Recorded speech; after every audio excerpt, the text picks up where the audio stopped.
Baik, terima kasih. Saya izin untuk membaca. Pemateri kita pada kali ini memiliki prestasi Silver Medal Integration ISC Competition 2023. Lalu peraih pendanaan PKM Dikti bidang penerapan IPTEK tahun 2021 dan juga penghargaan yang lainnya. Lalu saat ini pemateri kita sedang menempuh pendidikan Sarjana Teknik Industri, Sarjana Teknik Industri Pertanian Universitas Brawijaya Malang. Lalu untuk pengalamannya, yaitu sebagai asisten praktikum fisika dasar 2022, lalu supervisor bidang PKM penerapan IPTEK 2022, dan juga yang lainnya. Tanpa berlama-lama lagi, kita sambut pemateri kita yang ketujuh, Kak Najla Maritza. Selamat siang, Kak. Bagaimana nih kabarnya? Iya, halo. Iya, halo. Suara saya terdengar ya? Izin menjawab, sudah terdengar, Kak? Iya, selamat siang. Gimana nih kabar-kabar dari MC-nya? Semoga sehat dan sukses ya kuliahnya. Ya, Amin. alhamdulillah kabar kami baik, Kak. Amin. Baik, Kak. Tanpa berlama-lama lagi, kita sambut pemateri kita yang ketujuh, Kak Najla Matriza. Tanpa berlama-lama lagi, waktu dan layar kami persilakan. Oke, izin sesi terlebih dahulu ya. PPT-nya udah kelihatan belum? Izin menjawab sudah, Kak. Oke.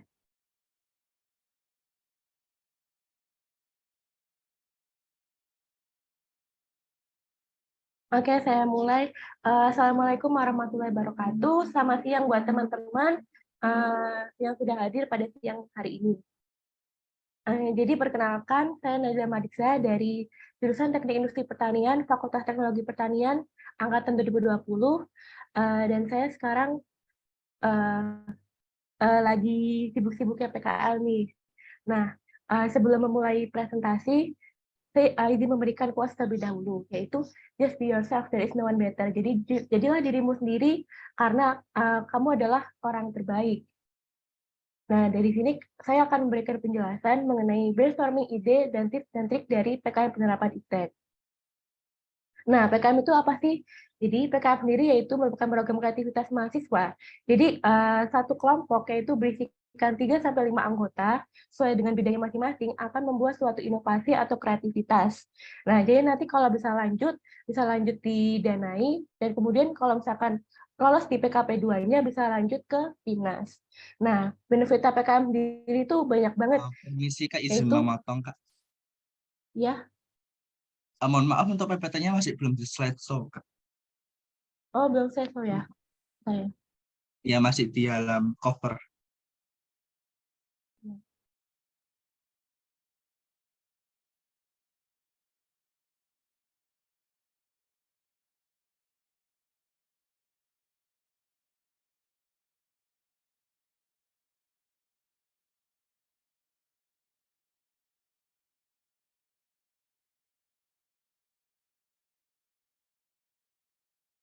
Apakah udah terlihat ya?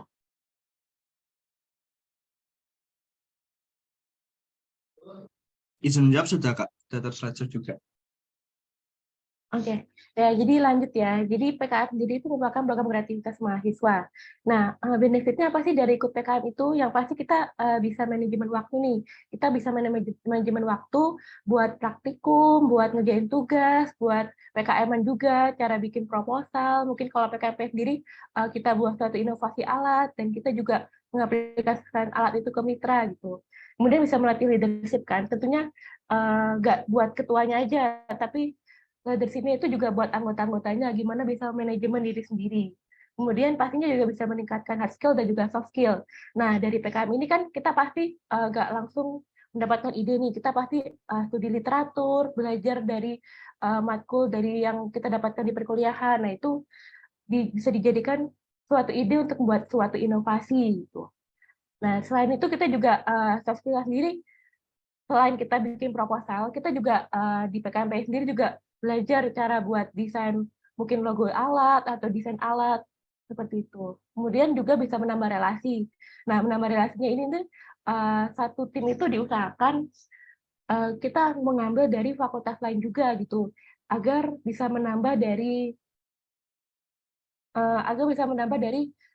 ide yang bisa kita kasih gitu ke mitra gitu.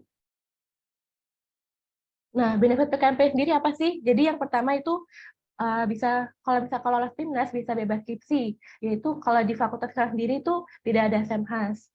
Kemudian kalau di fakultas saya sendiri itu bisa bebas pengabdian masyarakat dan juga bisa konversi ke SKS. Nah, selanjutnya yaitu gimana sih tim PKM yang ideal itu, yaitu yang belajar dari awal. Jadi di tim PKM itu kita tuh sama-sama dari awal, tidak ada yang lebih bisa gitu. Jadi kita sama-sama belajar, studi literatur, mencari ide yang bagus, dan mengaplikasikannya ke mitra. Kemudian yang pasti harus sudah memiliki passion. Nah, ini diusahakan satu tim itu kita bisa ngambil dari fakultas lain yang mendukung keilmuan. Misalkan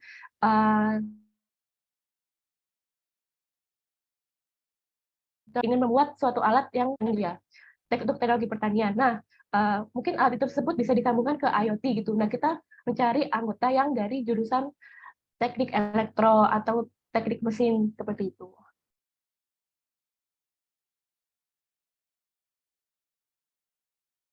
Ada leader yaitu sebagai ketua, itu yang membuat perencanaan dalam suatu tim tersebut gitu. Jadi ketua ini dia memberikan tugas gitu kepada anggotanya, terus memantau apakah anggotanya itu berhasil mengerjakan tugasnya sesuai deadline apa tidak tuh. Kemudian motivasi anggotanya itu juga penting. Kemudian support, jadi anggotanya sendiri juga harus mensupport ketuanya itu. Kemudian yang punya skill khusus, jadi seperti misalkan satu tim itu banyak yang anak STP gitu misalkan ya.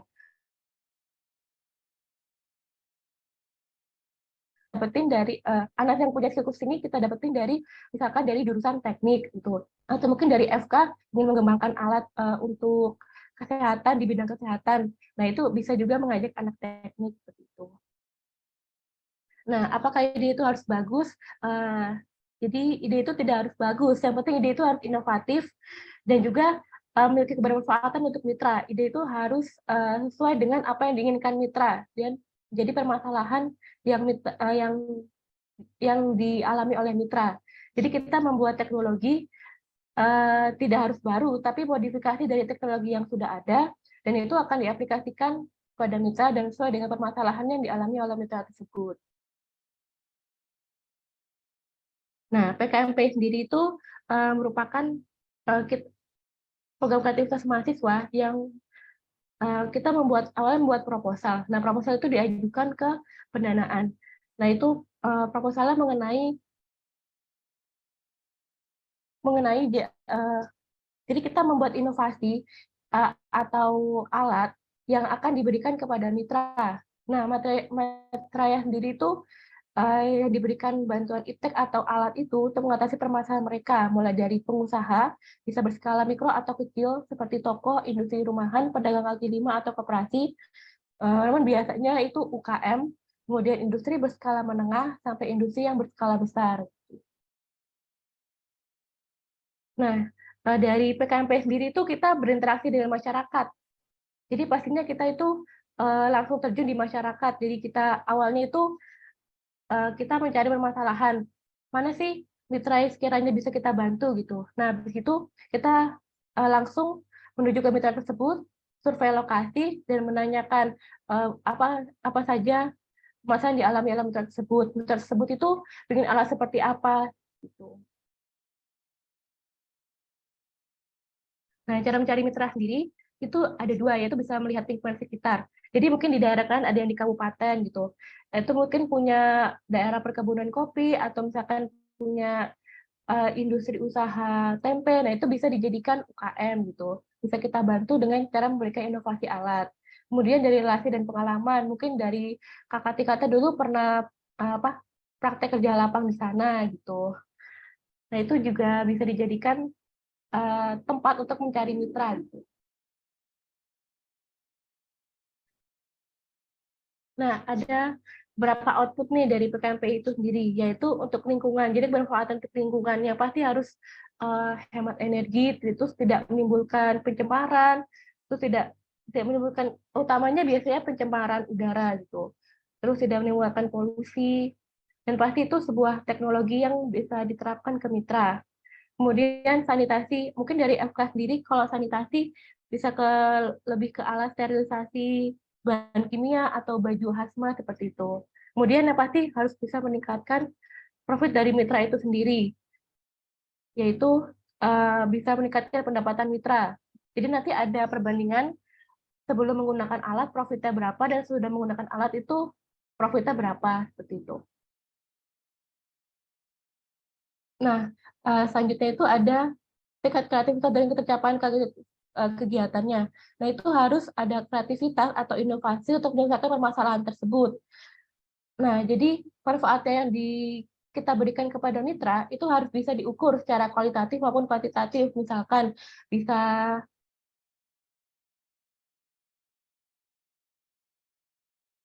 kemudian bisa mempercepat proses produksi atau misalkan meningkatkan profit, meningkatkan keuntungan seperti itu. Kemudian ada rencana tahap berikutnya dari alat atau teknologi yang akan kita kembangkan. Misalkan alat tersebut mau dikomersialisasikan atau kita ingin mengajak kerjasama dengan dinas perkebunan seperti itu. Terus harus ada kekompakan tim tentunya nanti kalau misalkan bisa lolos sampai pendanaan dan juga presentasi. Jadi nanti dibagi ada anak yang presentasi dan juga ada anak yang tanya jawab seperti itu. Kemudian ada perbandingan teknologi sebelum dan sesudah. Jadi bisa diukur itu lebih kebermanfaatannya untuk mitra.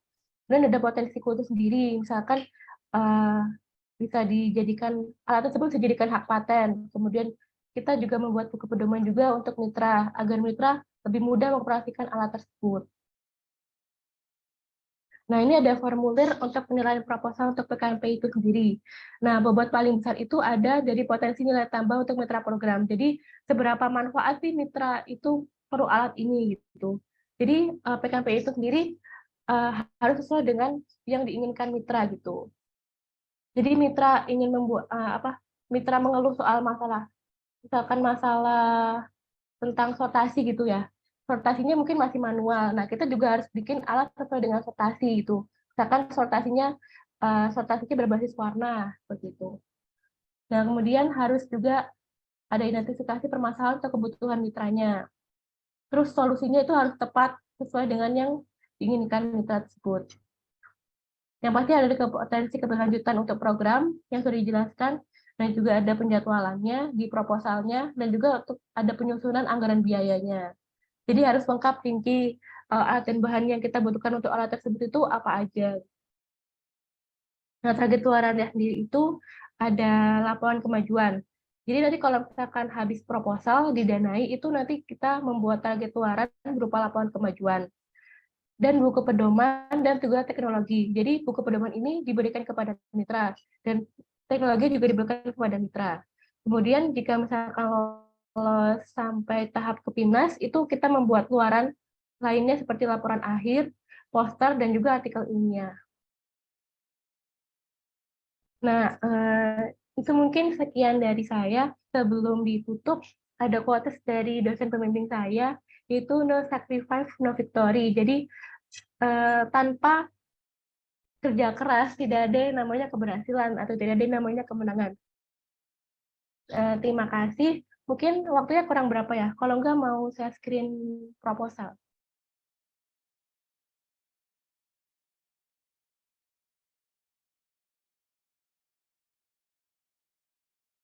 Izin menjawab Kak, untuk waktunya masih tersisa 10 menit lagi Kak.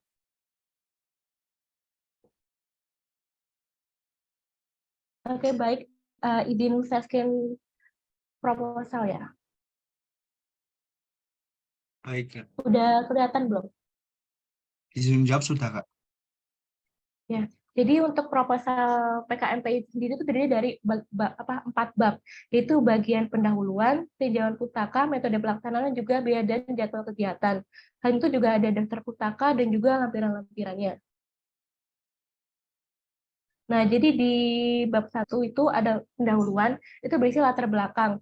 Jadi latar belakang itu berisi kondisi existing mitra. Jadi mitra tersebut itu memiliki lahan atau memiliki tempat seluas berapa, kemudian hasil produksinya berapa, per minggunya atau per bulannya.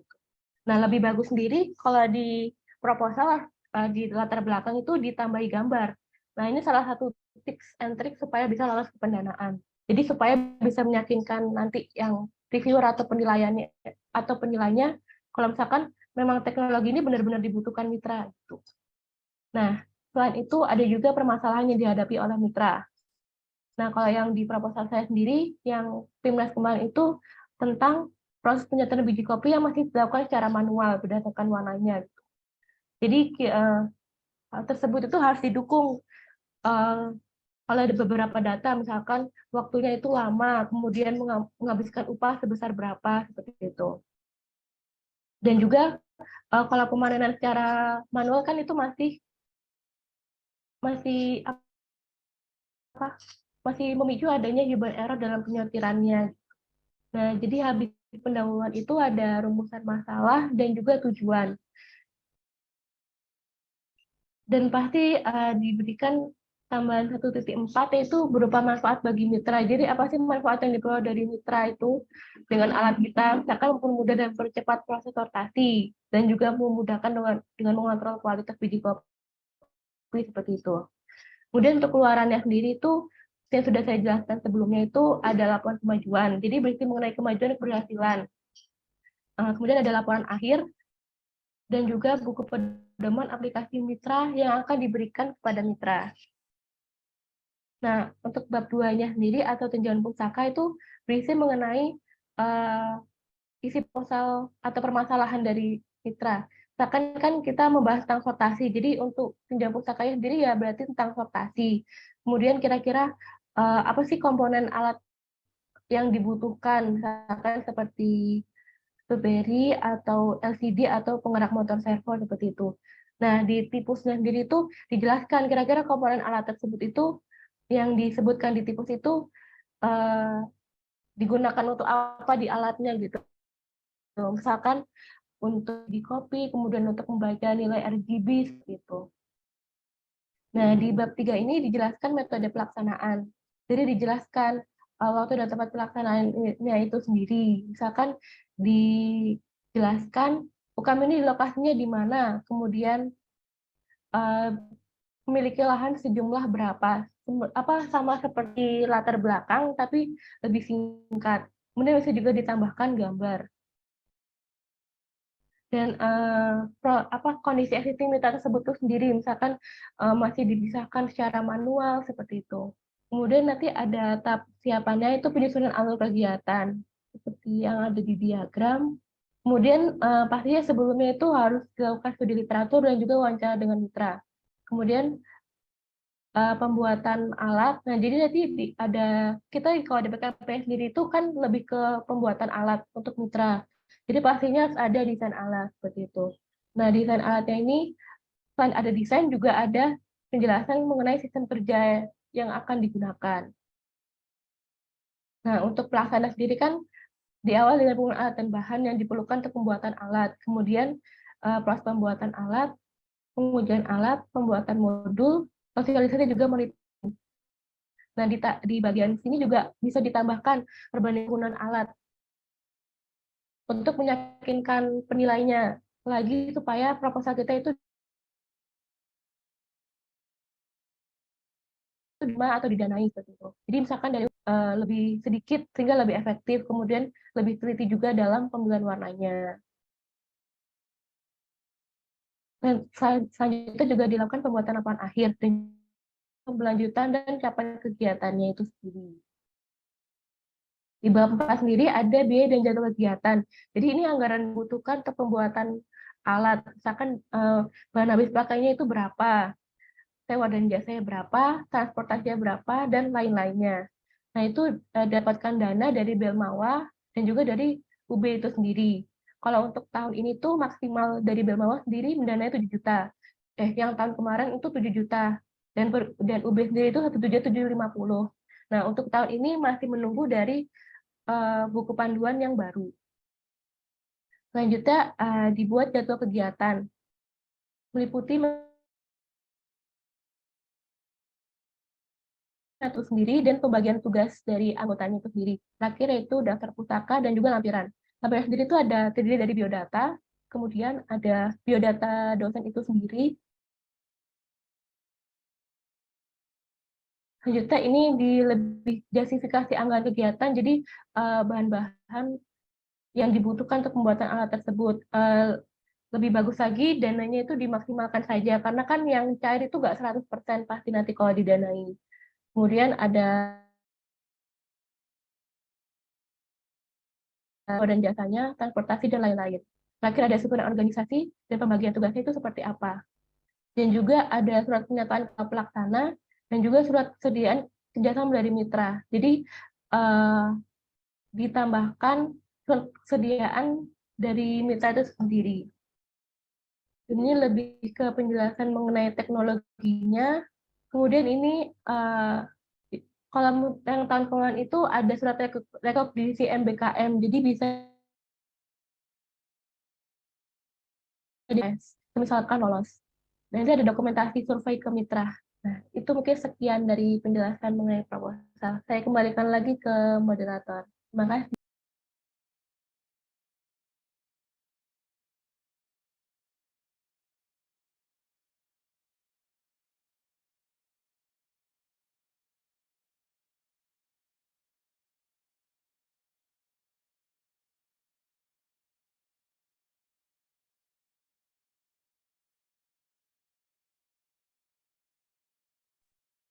Baik Kak, terima kasih banyak kami ucapkan kepada Kak Najla atas pemaparannya yang sangat luar biasa. Baik, untuk materi selanjutnya yaitu mengenai PKMPM, yang dimana kepada panitia yang bertugas dipersilakan untuk menampilkan CV pemateri kita yang ke-8.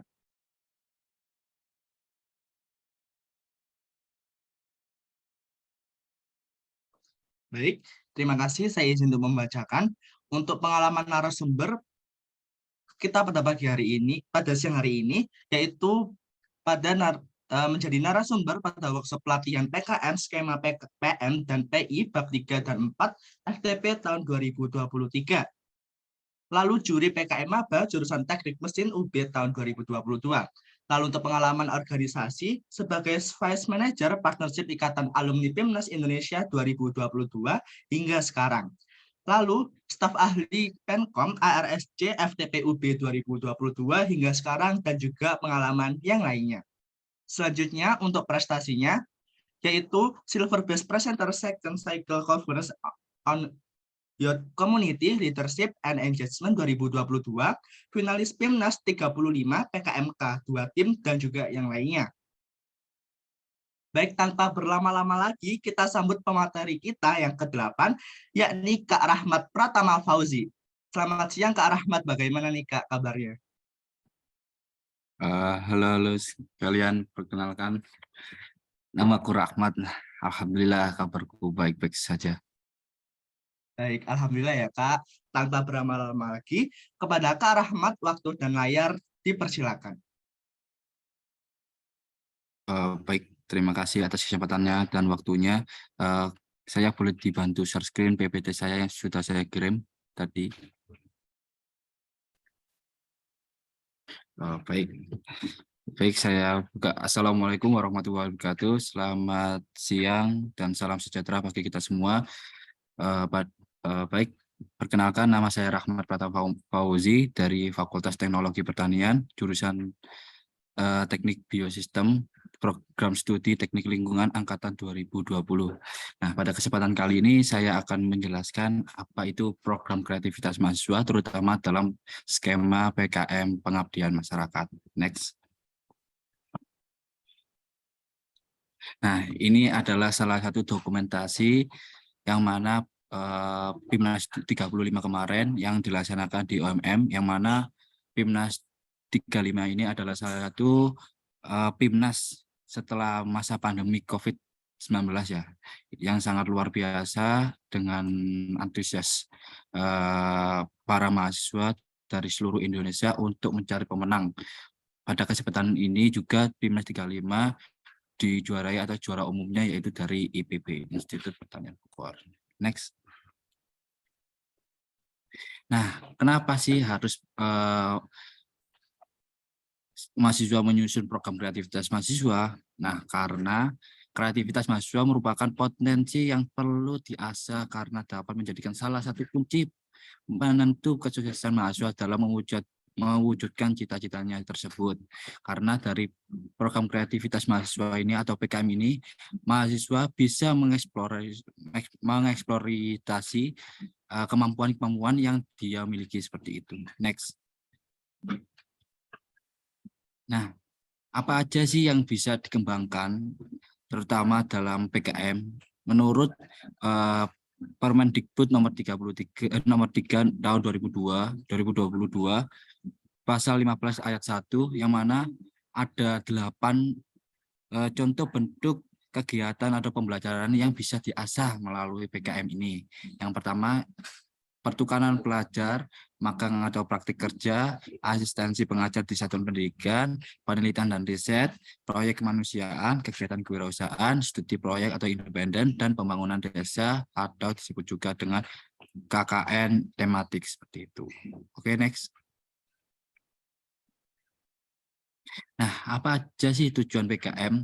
Nah, yang pertama tujuan PKM yaitu membantu mahasiswa menjadi pribadi yang lebih kreatif, inovatif, dan objektif dan kooperatif untuk membangun Bhinneka Tunggal Ika yang intelektual dan berdaya dukung tinggi atau bisa bersaing di dunia luar, karena rata-rata orang PKM atau yang telah menjadi finalis PKM adalah orang-orang yang tahan banting, tahan berjuang, tahan untuk diombang-ambingkan di masa yang akan depan. Seperti itu. Next. Nah, ada beberapa, sebelum aku menginjak tentang PKM-PM, ada beberapa yang perlu diketahui oleh teman-teman sekalian yang ada di sini.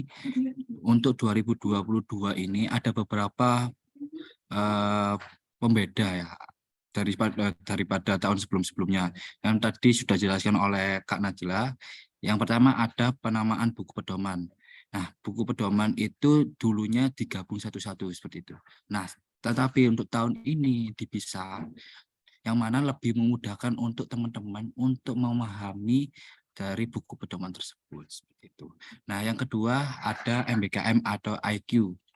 Nah, ini adalah salah satu keuntungan bagi mahasiswa, terutama mahasiswa baru, itu untuk memudahkan cepat lulus seperti itu. Nah, kegunaan PKM yaitu cepat lulus, yang sudah dijelaskan oleh Kak Najla tadi, yang mana MBKM atau IQ itu bisa dikonversi dengan mata kuliah yang bisa dikonversi tersebut seperti itu.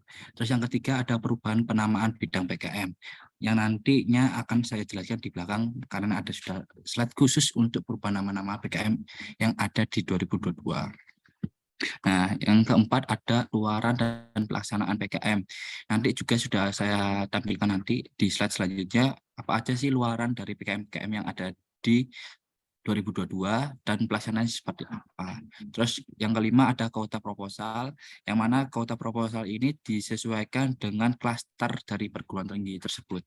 Nah, UB salah satu klaster yang menduduki klaster 1 mendapatkan jatah sekitar 800 proposal yang disubmit di akun Simbol Mawa.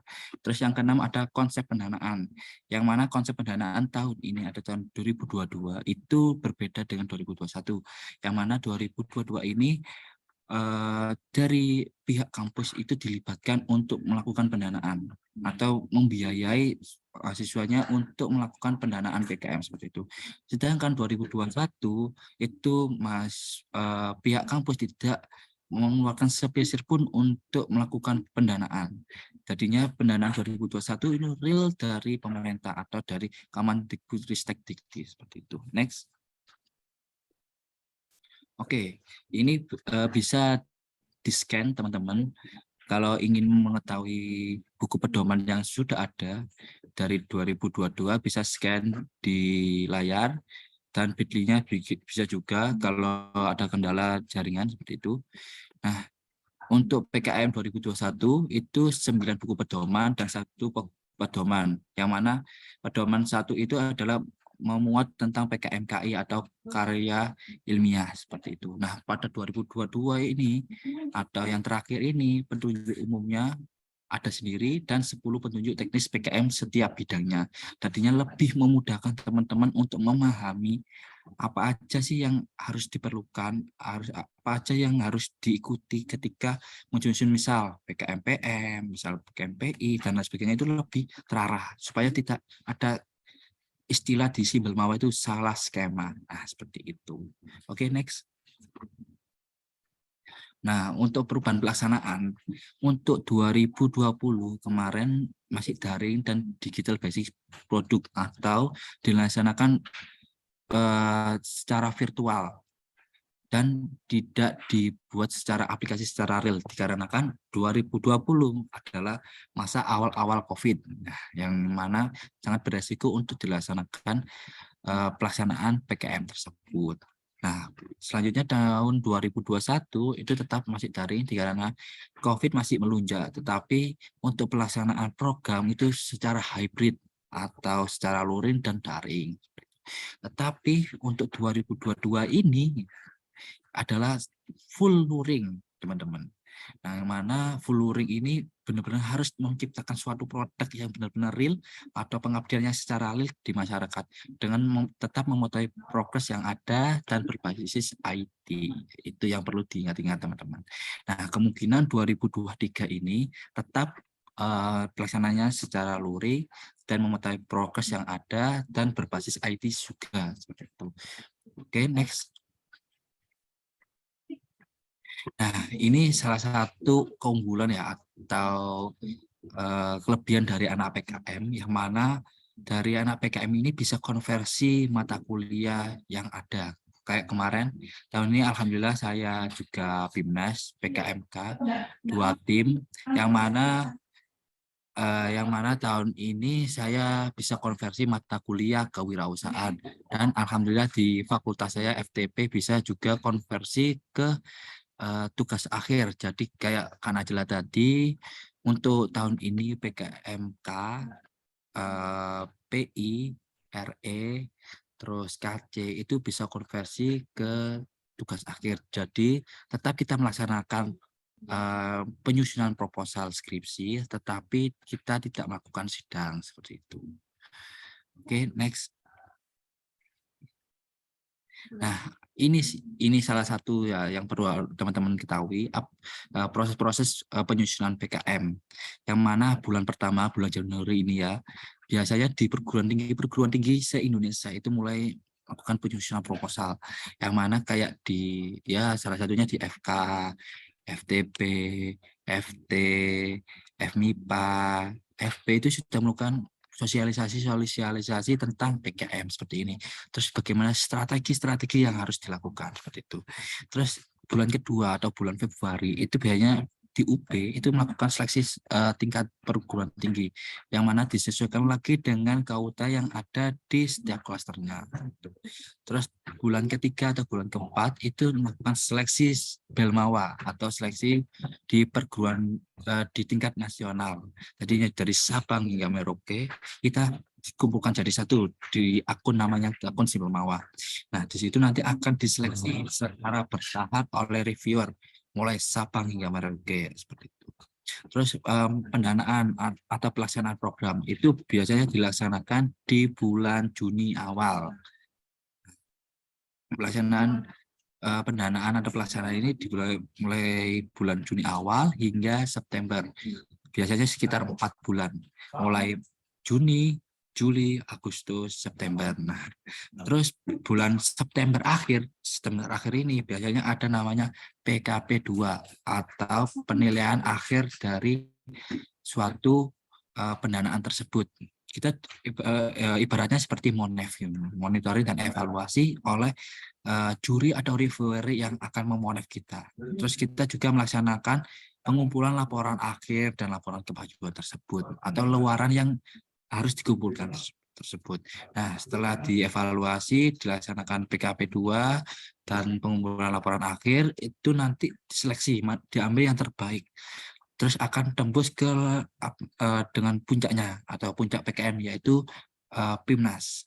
Nah, ini adalah ajang yang tergengsi oleh mahasiswa, yang mana itu adalah hal yang tidak bisa terulang dalam hidup ya, seperti itu. Karena PKM ini hanya bisa diikuti oleh sarjana tingkat pertama atau sarjana S1 ya. Kalau S2, 3 tidak bisa ikut PKM lagi. Nah, ini adalah hal-hal yang penuh mendebarkan lah BIMNAS itu. Jadi kita berusaha banget untuk bagaimana caranya tembus BIMNAS. Next. Nah, ini penentuan atau penilaian proposal dan penentuan proposal dinanai dari kita tadi submit ke proposal di bulan antara Maret dan April, itu ada 3 kali penilaian. Untuk yang pertama tentang 1 orang penilai tentang administrasi dan kreativitas. Nah, terus setelah itu akan dilihat dimonitoring lagi tentang pendanaannya. Pendanaannya itu kompleks atau tidak, pendanaannya itu benar atau tidak, atau mengasal, terus dari perguruan tinggi ada terlibat atau tidak, seperti itu. Yang kemarin benar-benar dititik beratkan di tahap 1. Terus yang tahap 2 itu tentang substansi atau ide yang akan diberikan untuk teman-teman diaplikasikan di masyarakat seperti PKM-PM ini. Benar-benar harus bagaimana kita berimpact atau berprofit di masyarakat, atau dari nol profit menjadi berprofit, seperti itu. Terus yang tahap terakhir, tahap penentuannya itu dari tim Belmawa atau tim pakar ahli dari Belmawa, atau yang biasanya disebut tim inti dari Belmawa. Salah satu, alhamdulillah dengan bangganya UB menyumbangkan orang-orang inti lah, seperti Pak Bambang Dwi Argo, terus ada Pak Anang Lastrianto, Pak Gede dari FPIK, Bu Ani, terus ada salah satu orang pakar atau orang yang dipercaya sebagai tahap penentuan sebelum dinanai. Oke, next. Nah, apa aja sih target kita untuk menjadi sukses di BIMNAS, yaitu yang pertama lolos dinanai terlebih dahulu. Perlu diingat teman-teman, kita harus benar-benar selektif dan memilih hal-hal yang sangat urgent yang diangkat di PKM. Misal kurang urgent, misal permasalahan sampah, ya memang permasalahan sampah itu banyak, tetapi itu sudah hal lumrah lah, seperti itu. Nah, kita mencari yang lainnya, bagaimana sih cara mengotak-atik sampah itu lebih bermanfaat, seperti misal dibuat suatu ide untuk membuat vertical garden atau yang lainnya, atau membuatkan inovasi yang lainnya, itu salah satu yang diperlukan untuk lolos didanai. Setelah itu nanti ada penentuan lolos menjadi peserta BIMNAS. Nah, itu tadi setelah didanai ada MONEF, kita memberikan yang terbaik. Nah, nanti ada penentuan lolos BIMNAS tersebut. Nah, ketika sudah lolos BIMNAS nanti akan dievaluasi lagi, dan akan nanti menjadikan juara. Next. Nah, ini ada pesan perlu diingat ya teman-teman. Proposal PKM ini memiliki bobot tertentu termasuk laporan kemajuan dan pelaksanaan untuk meraih tiket ke BIMNAS. Nah, ini bisa dilihat di buku pedoman di setiap skemanya. Tadi sudah aku beri link untuk buku pedoman setiap skemanya, bisa dilihat, bisa diamati terlebih dahulu, atau bisa dicontoh lah untuk angan-angan teman-teman untuk menyusun proposal sekarang, sebelum nanti benar-benar dari si Belmawa atau dari Belmawa itu meluncurkan buku dari buku pedoman PKM tersebut. Nah, kira-kira kapan sih Kak buku pedoman ini keluar? Buku pedoman ini keluar ini sekitar bulan Februari akhir, kalau enggak Maret awal, sekitar segitu. Oke, next. Nah, ini ya yang tadi aku bilangin, itu salah satu luaran-luaran yang setiap skemanya bisa dilihat dari teman-teman. Mulai RE itu luarannya apa, terus riset humaniora itu apa, PKMK itu apa, PM apa. Nah, aku lebih meng-highlight di PKM-PM ya, dikarenakan aku mempresentasikan PKM-PM. Nah, PKM-PM ini yang ideal itu sekitar 5 orang. Sangat ideal. Nah, dan perlu diketahui teman-teman, untuk penyusunan PKM-PM perlu diingat itu harus, saran saya harus berbeda angkatan seperti Kak Najla tadi. atau berbeda dari jurusan masing-masing atau dari keilmuan masing-masing supaya merata dan mengerti keahliannya masing-masing seperti itu. Terus untuk komposisi putra dan putrinya ini solusi dari saya atau suatu trik ya. Biasanya saya itu menggunakan 3:2, 3 putra, 2 putri. Kenapa seperti itu? Karena PKMPM itu lebih ke masyarakat. Ya, mohon maaf ya, biasanya itu ada ibarat usung-usung atau angkat-angkat lah. Nah, mosok putri yang angkat-angkat. Nah, lebih ke putranya kan. Nah, itu salah satu untuk mengidealkan suatu putra yang sejumlah 3 tersebut. Terus yang 2, yang putri ngapain Kak? Nah, ini yang 2, yang putri itu biasanya sebagai pelengkap putra. Misal putranya lupa atau putranya lagi nggak lola lah atau lagi males, itu putrinya sebagai penyemangat.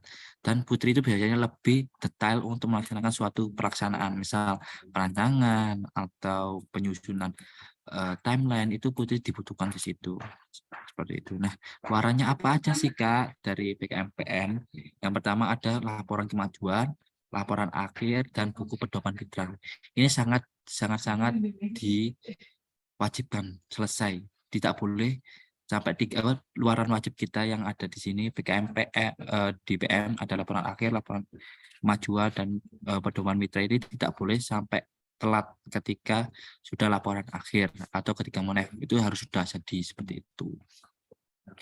Terus pendanaannya berapa Kak? Pendanaannya itu tadi yang sudah dibilangin Kak Najla itu 5-7 juta. Itu yang dari Belmawa. Terus untuk yang dari universitas itu sejumlah yang sudah dibilangkan Kak Najla tadi. Oke, next. Nah, ini tahapan menuju PIMNAS ya.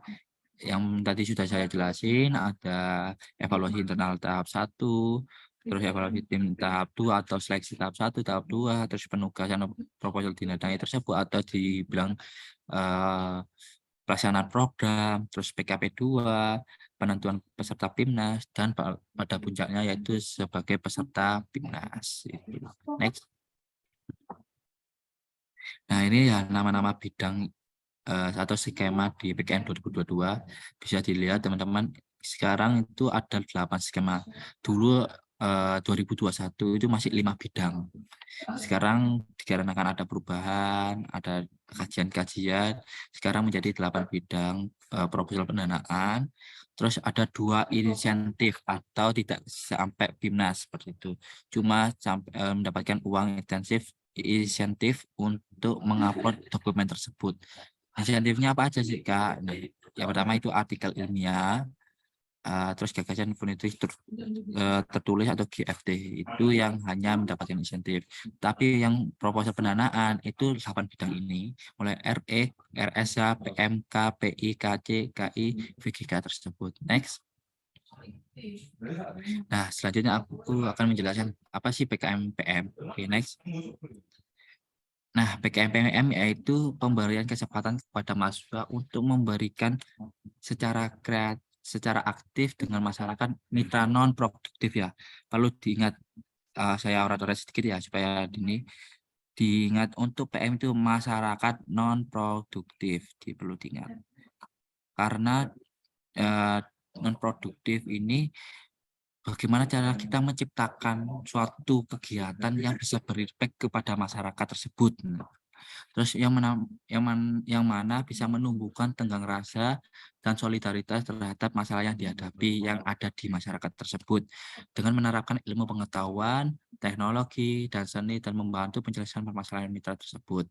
Terus yang kedua ada memberikan bantuan iptek atau ilmu teknologi kepada mitra non produktif tersebut sebagai bentuk solusi atas permasalahan atau kebutuhan prioritas mitra tersebut. Terus yang ketiga, meliputi aspek pemberdayaan sumber daya manusia yang ada di sana, ekonomi, kesehatan, pendidikan, keamanan lingkungan, dan persiapan untuk wirausaha, pengembangan karya seni, dan lain sebagainya tersebut. Terus yang keempat yaitu dilarang secara luring dengan adaptasi memadukan protokol kesehatan. Maksudnya dilaksanakan secara luring dengan adaptasi pemanduan protokol kesehatan yang ketat dan sesuai dengan prokes-prokes yang ada. Jadi PM itu walaupun terjun di masyarakat, kita harus tetap menjaga prokes kita supaya benar-benar terlaksana di masyarakat tersebut. Oke, next. Oke, next. Bisa di next. Nah, ini ya kelengkapan administratif yang perlu teman-teman perhatikan sebelum penyusunan PKM-PM. Yang pertama, untuk daftar isi diingat-ingat, ini selalu sama, rata-rata sama.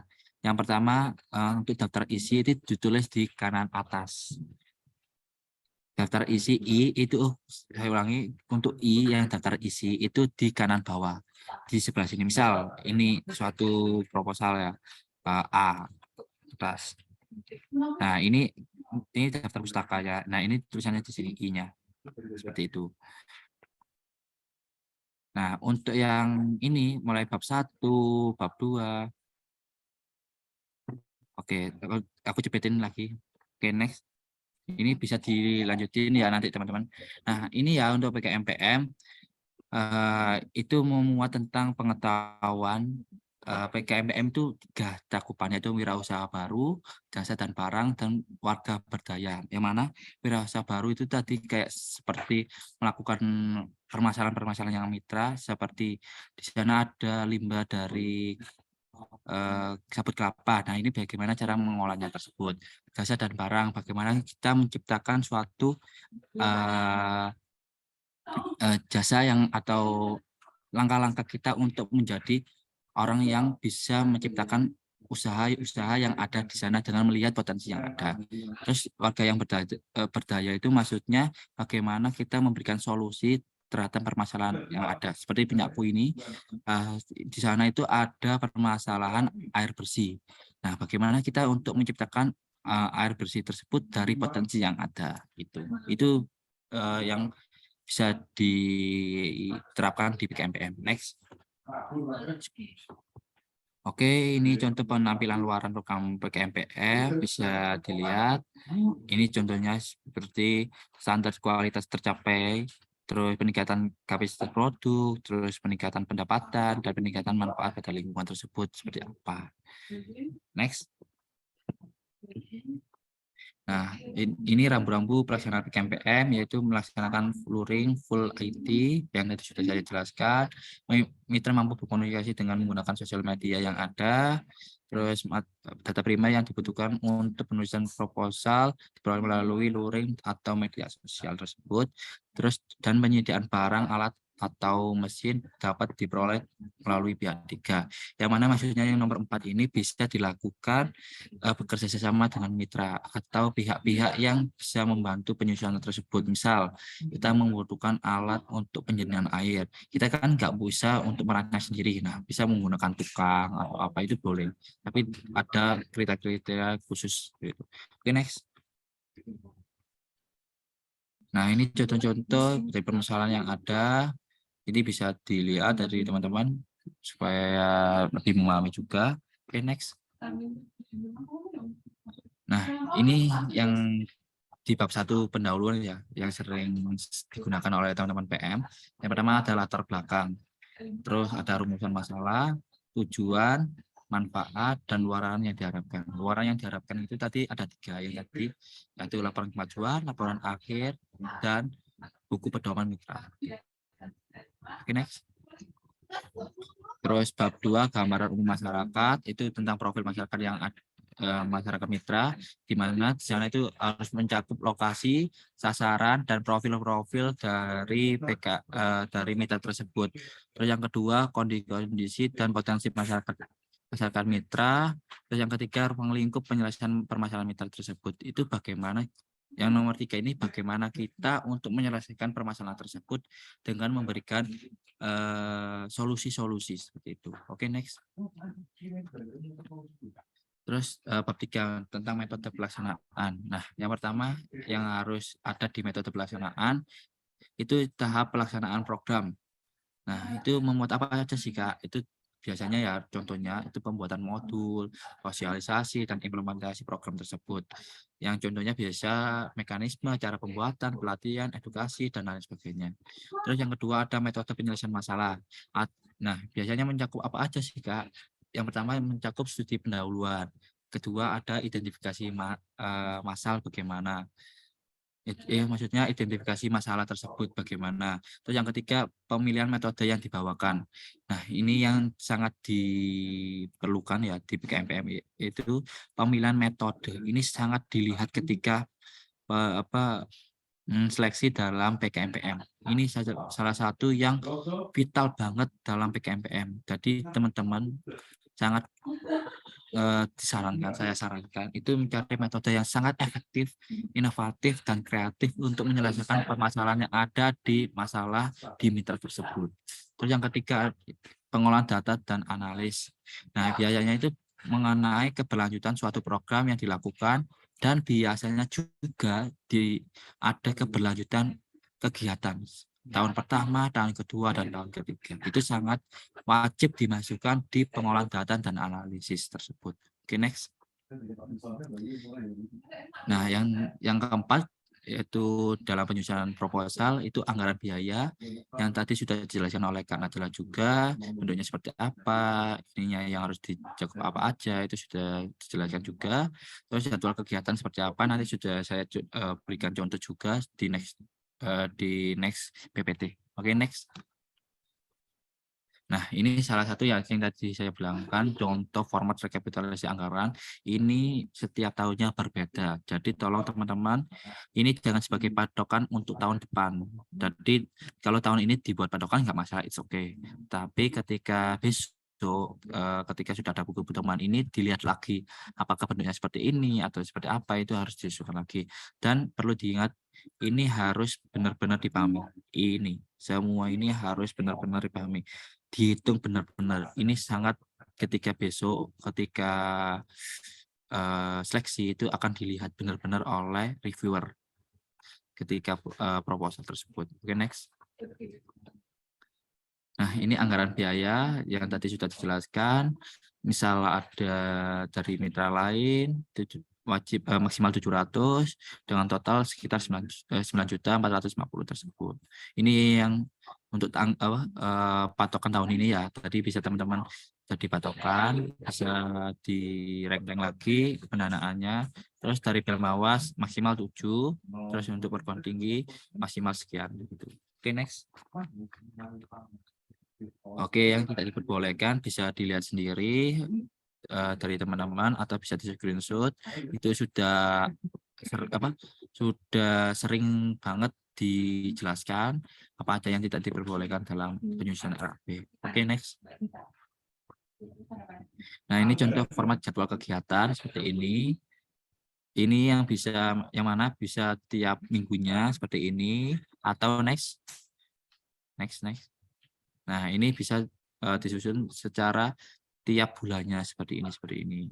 Nah, saranku kalau aku pribadi mendingan dibuat per minggu supaya kita terlihat progres-progresan yang akan dilaksanakan teman-teman ketika melakukan suatu penyusunan baik proposal PKM ataupun yang lainnya. Itu.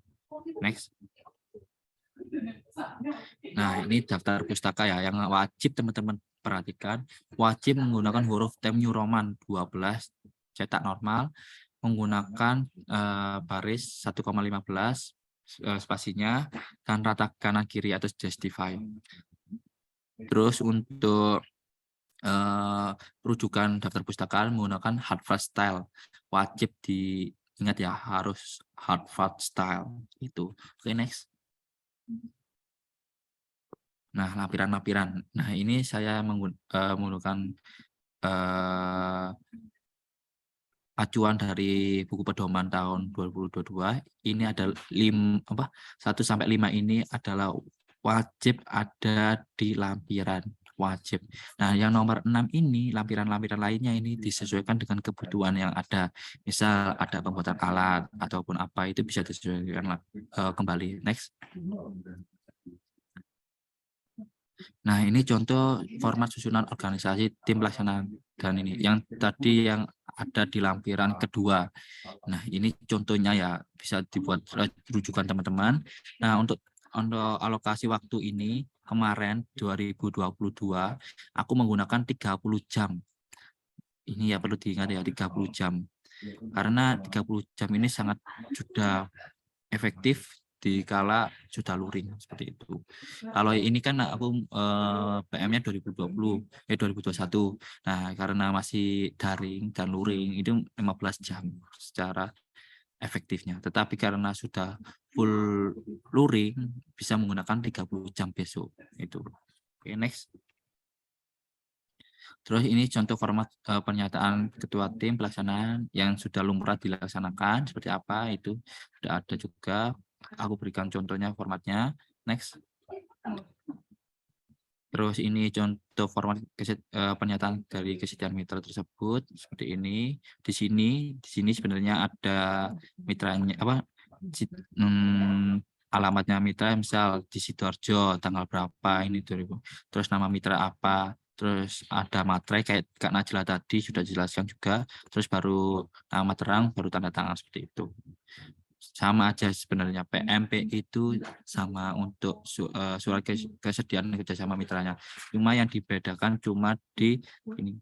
Nanti ada yang merujuk ke ini judul, perlu diperhatikan. Kalau PM ya PM, kalau PI seperti itu. Oke, next. Nah, ini contoh format dana detail lokasi kerja seperti ini. Ini bisa di screenshot atau misalnya teman-teman ahli ArcGIS atau pemetaan itu bisa digunakan ini, atau paling gampang ya menggunakan Google Earth Pro. Nah, ini salah satu bisa digunakan rujukan teman-teman ketika mau nge-captcha seperti ini. Nah, sketsa seperti ini bisa menggunakan Google Earth Pro seperti itu. Nah, kalau ini biasa, ini menggunakan Google yang biasa itu loh, yang jaraknya dari titik A ke titik B berapa jam kayak gitu. Itu aja. Oke, next. Oke, itu aja sekian dari saya. Mohon maaf kalau ada yang kurang berkenan di teman-teman sekalian. Kalau kurang paham bisa ditanyakan sekarang supaya bisa mesti ada yang ganjel lah di hati teman-teman, bisa langsung ditanyakan. Oke, sekian dari saya tutup. Assalamualaikum warahmatullahi wabarakatuh. Waalaikumsalam warahmatullahi wabarakatuh. Terima kasih banyak Kak Rahmat atas pemaparan materinya yang sudah luar biasa. Nah, tadi ini kan Jason, kita udah dijelasin materi mengenai PKMPI dan juga PKMPM. Mungkin dari teman-teman dan kakak-kakak ada yang masih penasaran nih terkait dengan kedua bidang PKM tersebut.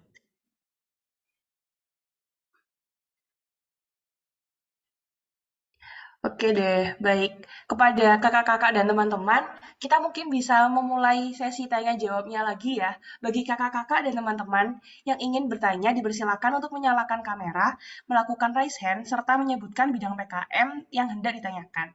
Apabila jika terkendala, kakak-kakak dan teman-teman dapat menuliskan namanya dan pertanyaannya di kolom chat Zoom.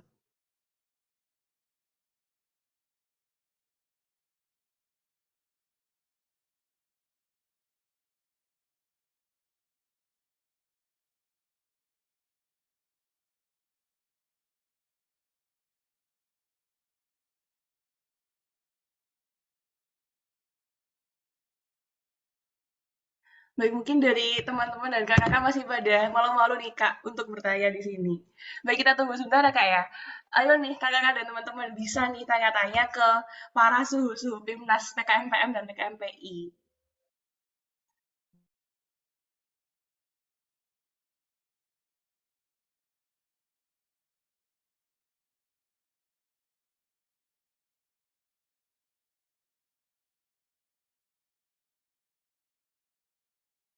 Oke, baik nih Kak. Mungkin ada pertanyaan yang masuk di sini. Izin untuk membacakan ya Kak ya. Baik, apakah untuk PKMPM nih Kak, apakah pelaksanaan pengabdian masyarakat yang dilakukan secara online ini membuat perubahan yang sangat signifikan pada hasilnya dibandingkan dengan yang dilakukan secara online nih Kak? Mungkin dari Kak Rahmat bisa dibantu untuk menjawab. Baik, terima kasih atas pertanyaannya. Nah, ini sangat benar-benar sangat beda banget lah. Karena kalau secara online atau secara hybrid itu hasilnya tidak maksimal. Misal kita melakukan pengabdian. Kemarin ya saya membuatan alat penjernihan air di Dusun Kepentingan. Di sana itu masih ada masyarakat itu takut-takut terhadap kita. Apakah ini benar-benar sehat atau tidak? Terus ketika pelaksananya itu benar-benar bisa maksimal atau tidak, seperti itu. Nah, selain itu juga ketika sosialisasi juga masyarakat yang datang itu sangat sedikit. Nah, yang mana bisa mengakibatkan ketidakpahaman masyarakat terhadap alat tersebut atau inovasi-inovasi yang kita angkat tersebut. Nah, ketika offline ini masyarakat lebih banyak yang datang, yang mana masyarakat lebih tertarik terhadap inovasi-inovasi tersebut dan lebih ingin terbuka terhadap permasalahan-permasalahan yang ada di sana dan ingin tahu sih bagaimana solusi tersebut. Dan di sana juga masyarakat itu lebih ingin sudah tidak ada rasa takut terhadap masalah-masalah tersebut itu. Misal ada COVID atau apa, itu sudah tidak takut tersebut. Itu sih.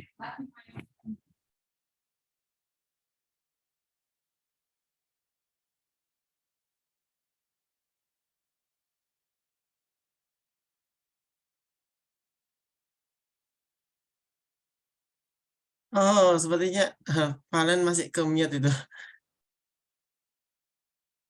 Oh iya, mungkin mohon maaf ya Jason, masih ke-mute, lupa banget.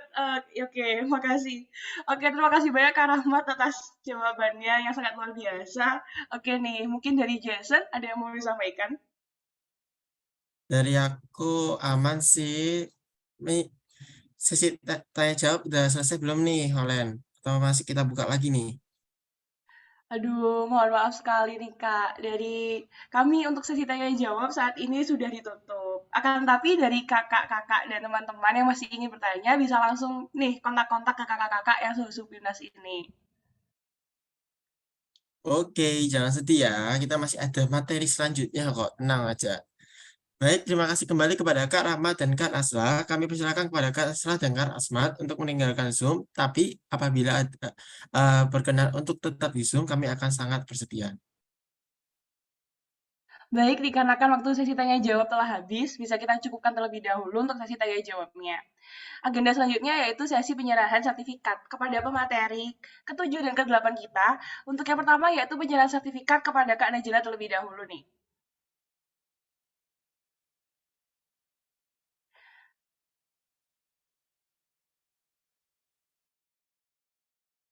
Oke, kepada Kak Nasla dipersilakan untuk menyiapkan pose terbaiknya ya Kak, dan kepada panitia dipersilakan untuk menampilkan sertifikat.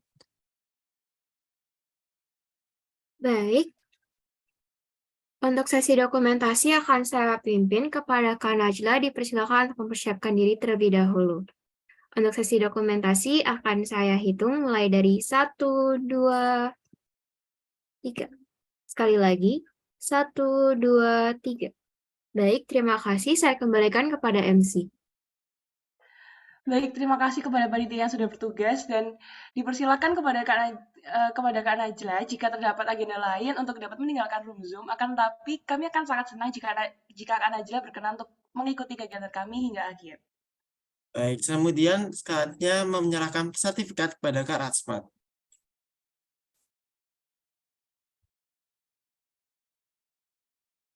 Kepada Kak Rasmat dipersilakan untuk menyiapkan pose terbaiknya dan kepada panitia yang bertugas dipersilakan menampilkan sertifikatnya.